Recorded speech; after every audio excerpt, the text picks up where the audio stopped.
প্রিয় দর্শক, একটি গুরুত্বপূর্ণ খবর নিয়ে আমি সাবির এসেছি আপনাদের সঙ্গে। আজকে কাবুগঞ্জ বাজারে একটি ভয়ঙ্কর সড়ক দুর্ঘটনা সংঘটিত হয়েছে।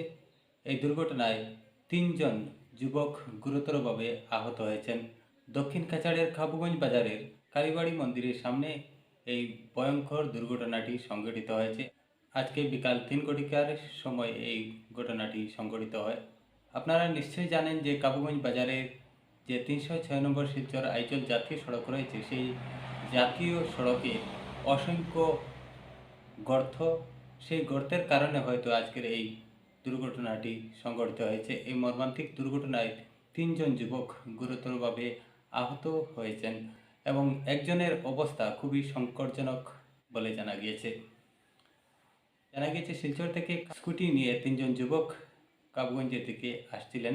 ঠিক সেই সময়ে উল্টো দিক থেকে, অর্থাৎ কাবুগঞ্জের দিক থেকে শিলচর অভিমুখে যাওয়া একটি মহিন্দ্রা লরির মুখোমুখি সংঘর্ষ হয়।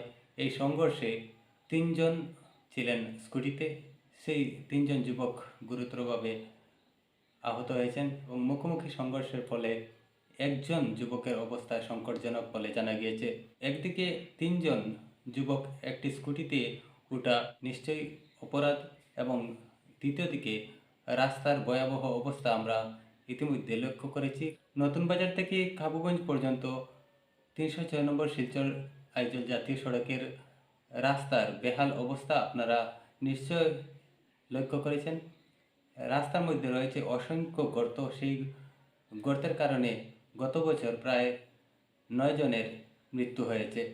আজকে এই ঘটনাটি সংঘটিত হয়েছে। আজকে অর্থাৎ শুক্রবার বিকাল 3 ঘটিকায় এই মর্মান্তিক দুর্ঘটনাটি সংঘটিত হয়েছে। জানা গিয়েছে 3 জন যুবক যারা আহত হয়েছেন তারা পূর্ব সোনাইয়ের নতুন কাঞ্চনপুর গ্রামের। একজনের নাম মফিজুল ইসলাম আহমেদ, বাবার নাম বুরহানুদ্দিন আহমেদ। আরেকজন যুবকের নাম আমিনুল হক আহমেদ, বাবার নাম শাহাবুদ্দিন আহমেদ। আরেকজন যুবকের বাবার নাম জানা গিয়েছে ফরিজউদ্দিন, কিন্তু যুবকজনের নাম জানা যায়নি। ঘটনার খবরে উপস্থিত হয়ে দলাই পুলিশ, এবং দলাই পুলিশ তাদেরকে উদ্ধার করে শিলচর মেডিকেল কলেজ ও হাসপাতালে প্রেরণ করে।